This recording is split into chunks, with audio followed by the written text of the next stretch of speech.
Hey everybody, how you guys doing? Today I want to take you down my memory lane of one of the greatest memories that I'll ever keep inside of my head and inside of my heart. Today I want to talk about my grandma, Ruth Marie Turnbow Askew. She was the greatest person and the greatest woman that I've ever known. She had unconditional love for all of her family and all of her friends. And she proved it every single day by showing us overwhelming amounts of love whenever we were together. I want to take you down the memory of from the time that I was born till the day that she passed on my birthday, July 31st, 1994.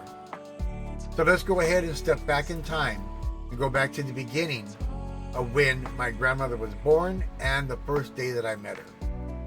My grandmother was born on August 7th, 1914. Now, as the generations go, you had the GenX, which is my generation.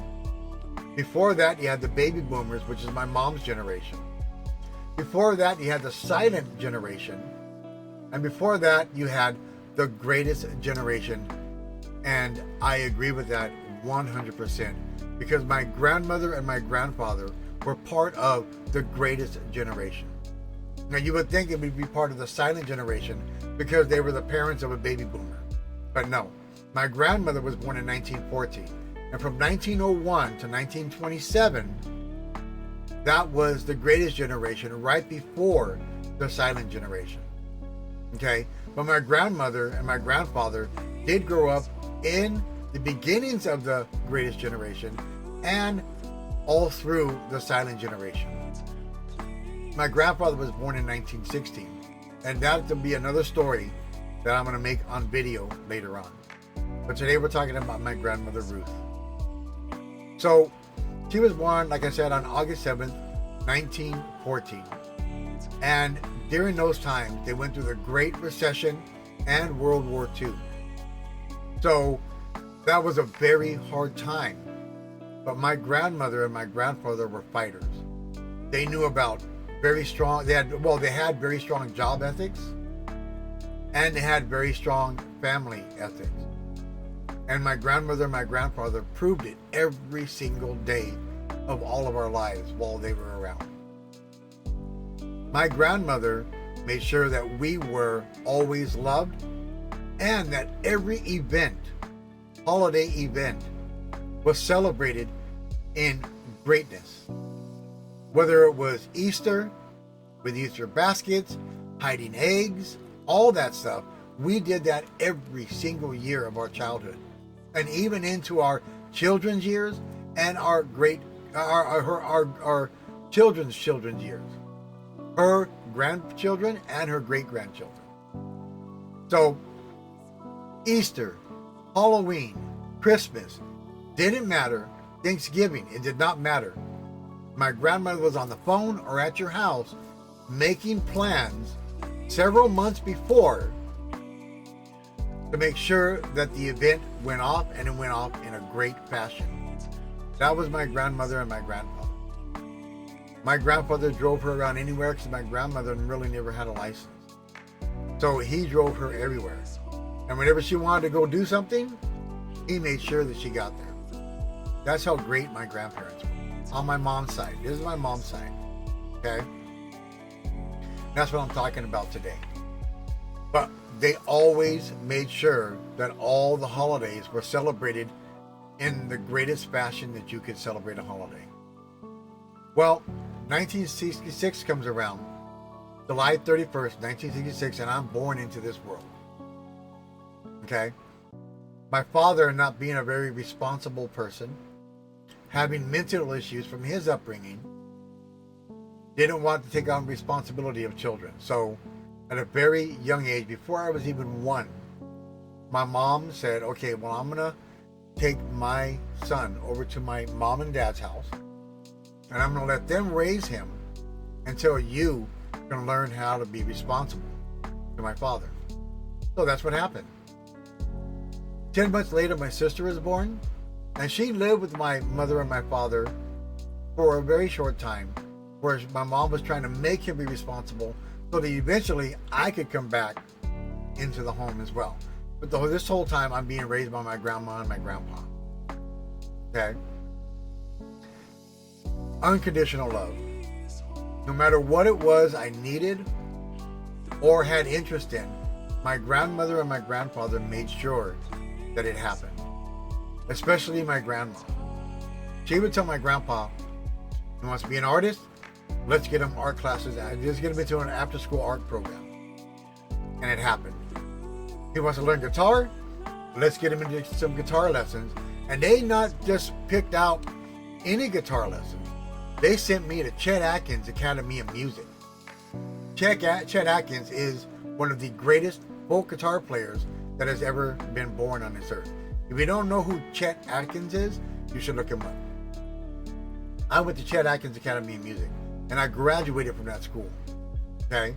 When I wanted to be in Little League, and I wanted to play baseball in Little League, my grandmother told my grandpa to go sign me up with Sunset Little League and to make sure that I got on a team.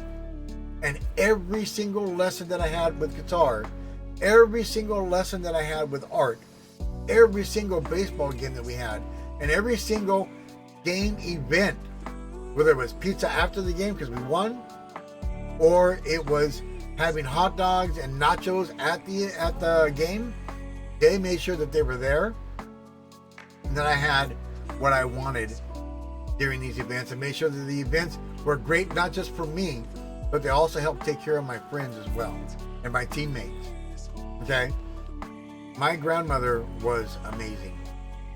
You know, one of the greatest women in my life, and I loved her endlessly. That was my grandma. Now on to the events leading up to the day that she passed. I have been a graphic artist I was a graphic artist for a very long time. But there were periods in my work history where the company would go out of business or they would downsize and I would get laid off. That was a time in 1994. I got laid off from a job around February that year, and I needed to have a job. So I took one of the only jobs that were very big in demand at that time and that I could do, and was pretty easy. And it didn't take a whole lot to become a security guard, and I became a security guard. Well, also during this year, there was a big union fight going on at the Vons supermarkets, and there were what the union people called scabs. There were people that were non-union driving trucks because the union people were on strike. So as a security guard, I had to guard those Vons stores. Well, we were short-handed, and there was a lot of Vons stores all over California, in Southern California. So I was working double shifts. My grandmother, all of her life, had heart problems, and she was already on her 4th or 5th pacemaker, but she needed to have a new one placed inside of her. She needed to have an operation to have a new pacemaker put inside of her chest. And I was working double shifts at this time.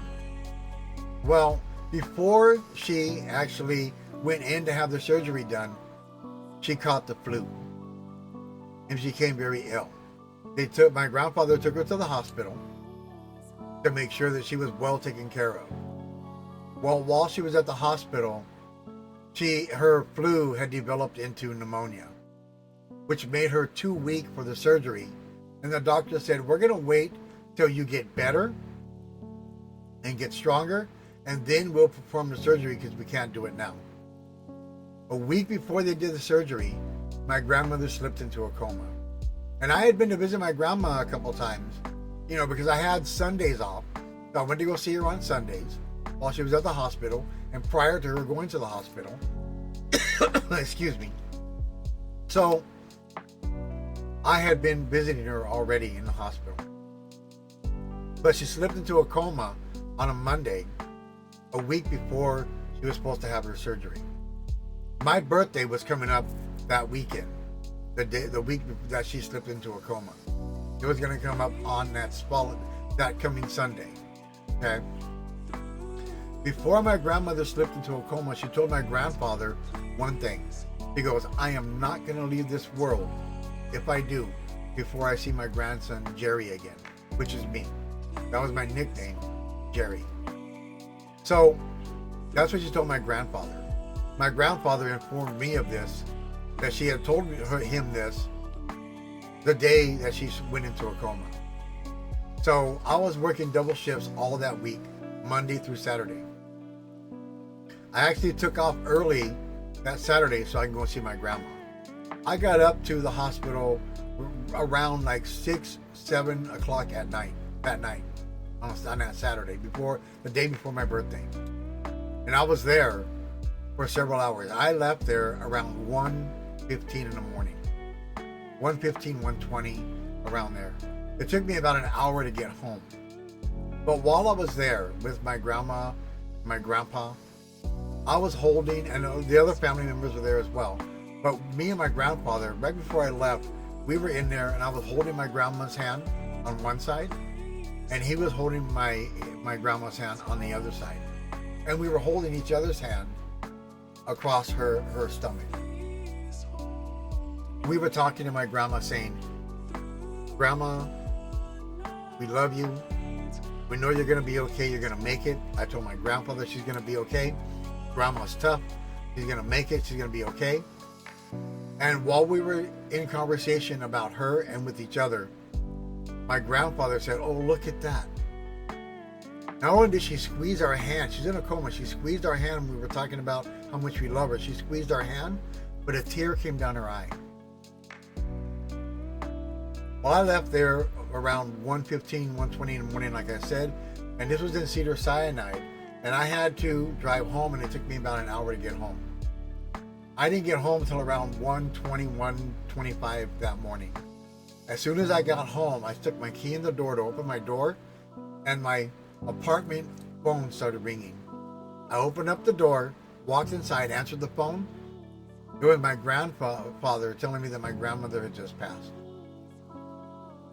That completely broke me.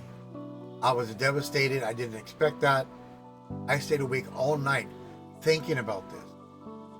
The very next morning, while I was still awake, I called up all my friends and I said, "No party today," because they had planned a party for me with beer and food and all kinds of, birthday events they were going to have. And I called them all up and I said, "Cancel. I am not going to do this today. My grandmother just passed." They all understood. They all came by the house, offered their condolences, and brought me the gifts they were going to give me. And that we would pick up the event later on that year. Well, that never happened because I was just torn apart. But I came to a realization on that very day. My grandmother passing on my birthday made my birthday a very special day. And this is the way that I was able to think of this in a very positive manner. That day, July 31st, 1994, was my birthday. The day that I was born to this earth to try and become a better person, to try and be successful as a human being, and to try to make sure that I made this world a little bit better every day than when I got here. It was also the day that my grandmother died. So it was her birthday into the great spirit world, into heaven, whatever you guys call it. It was her birthday into eternal life. So my birthday here and her birthday into her eternal life. That's how I was able to make it a celebration instead of a day of mourning. Because we always got to try and see the positive in everything. We always got to try and find the silver lining in every cloud and try and find that beautiful, happy ending at the end of every rainbow. So this was a very sad day. Believe me, it was a very sad day. But it was also a very happy day. And I try and think of it as a positive, happy day. And I have ever since that day in 1994. I would love to know your greatest moment or your greatest memory, or maybe the greatest person in your life Leave a comment below or share a video link. I would love to watch your video, and I would love to read your story. Thank you for listening. Peace and Godspeed, everybody. I'm Jerome Rubio. This is the GenX Experiment, and this is one of my greatest memories I'll ever keep in my heart for the rest of my life. We'll see you guys again in the next video and in the comments. Like and subscribe if you enjoy this content, and we'll see you again soon. Thank you so much for coming with me on my journey of beautifulness, greatness, and happiness, and my grandmother, who was born in the greatest generation of all time. Bye-bye.